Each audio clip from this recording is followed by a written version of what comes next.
Mengarut lah kan, kalau kita ni orang Malaysia, dibesarkan dekat Malaysia daripada kecil, tapi tak pernah dengar pun dengan kisah dongeng-dongeng rakyat. Macam cerita pasal badang, Naga Tasik Cini, Hantuah, Sang Kelembai, dan apa-apa lagi lah yang aku tak dapat nak bezakan cerita dongeng ke legenda ke sejarah ke mitos ke apa benda tu.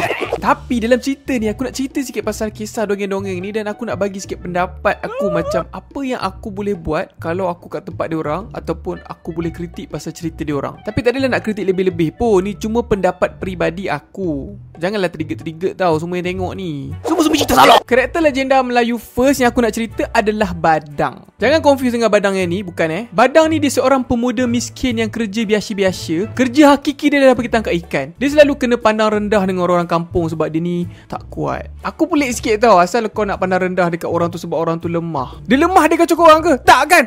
Sorry, terover. Cerita je pun kan. Nak dijadikan cerita, suatu hari ni dia pergi cek perangkap ikan dia, dan dia perasan yang ikan dia habis, tak ada. Dia pelik, dia muskil. Dia cakap, something smell fishy. rupa-rupanya ada raksasa / hantu air yang makan dia punya tangkapan dia. Aku rasa nak simple cerita, aku nak panggil dia monster dalam cerita ni, raksasa, sebab dia bukannya hantu yang kacau malam-malam tu, tak. Masa benda dia tengah tidur, Badang ni pergi ikat kaki dengan tangan. Dan lepas tu apa lagi? Bila dia bangun je daripada tidur, dia sedar dia kena tangkap. Please, jangan tangkap saya. Saya mencari rezeki yang halal untuk keluarga. Halal apanya kau mencuri? Nego punya nego kan. Lepas tu raksasa tu pun cakap lah, Okey. Apa kata aku tunaikan satu permintaan kau? Nak tak? Dan tak fikir panjang, Badang tu pun terus cakap, Nak 1 million subs. Oi.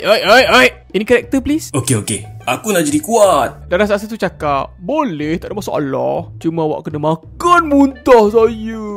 Raksasa tu pun muntah. Dan Badang pun menjamu selera. Makan terus jadi kuat. Dan terus hebat, bantu orang kampung, popular, trending, viral, semualah. Seriously lah kan. Kalau ada orang cakap aku boleh dapat kuasa travel time, bersin keluar duit, petik jari keluar aiskrim, pun aku tak nak makan muntah. Siapa-siapa lah kan. Ini kan pula makan muntah raksasa ni. Aku sebenarnya terfikir lah kan, tak ada ke cara untuk Badang ni minta kuasa dekat benda ni tanpa perlu makan muntah, ataupun dia ugut je lah benda tu sampai dia dapat kuasa tu, ataupun tak payah dapat kuasa, dia pergi bawa je raksasa tu buat persembahan kat kampung. Boleh jadi kaya dengan popular. Siapa nak tengok? Cepat. Wadidau sekali. Next cerita aku adalah tanggang. Aku tak tahu nak cakap tanggang ke tenggang ke tunggang ke. Aku cakap tanggang lah, senang kan. Pada zaman dulu di sebuah perkampungan nelayan ni, tinggallah seorang ibu dan anak tunggalnya Tanggang. Mak, kenapa duduk macam tu? Posing miskin. Hidup diorang ni susah dan serba kekurangan. Mak, lapar. Kau ni, tadi kan baru makan, baca bismillah tak? Walaupun dibesarkan oleh seorang mak je, Tanggang tetap diberi perhatian sepenuhnya.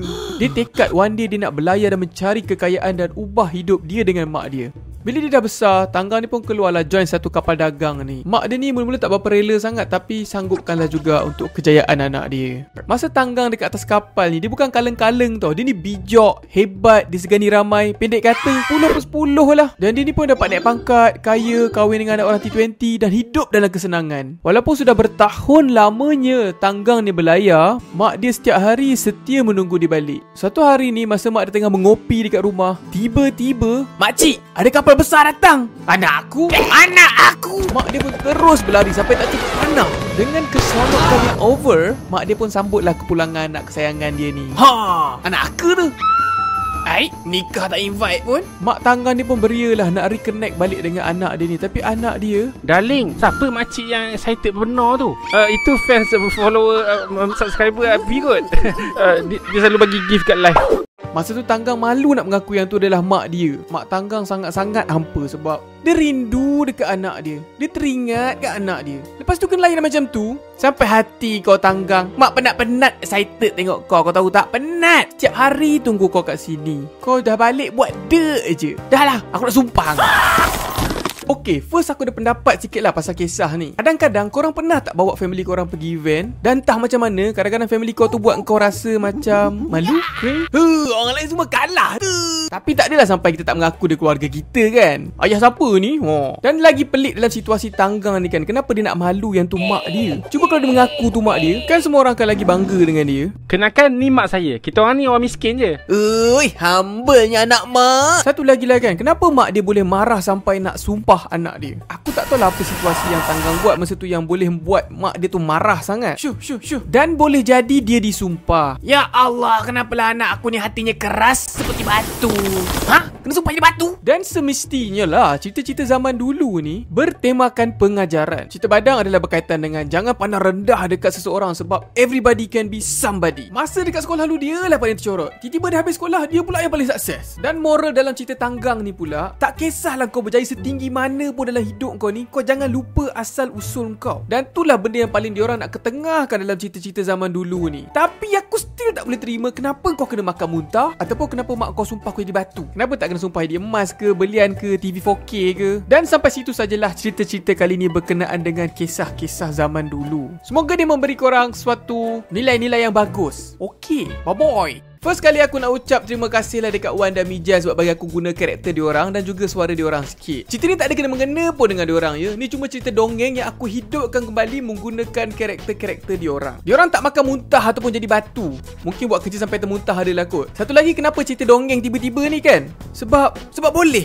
Tak adalah, sebenarnya sebab aku baru-baru terbaca kisah-kisah dongeng Melayu ni dan aku rasa dia macam best tau kalau kita boleh moviekan ke ataupun serieskan ke dalam style penceritaan zaman sekarang. Mungkin kalau ada pengarah-pengarah movie dekat luar tu yang ketandusan idea nak buat movie apa dah kan, aku recommend korang try hidupkan balik cerita-cerita dongeng ni. Mana tahu boleh jadi the next 90 juta kutipan kat Malaysia kan.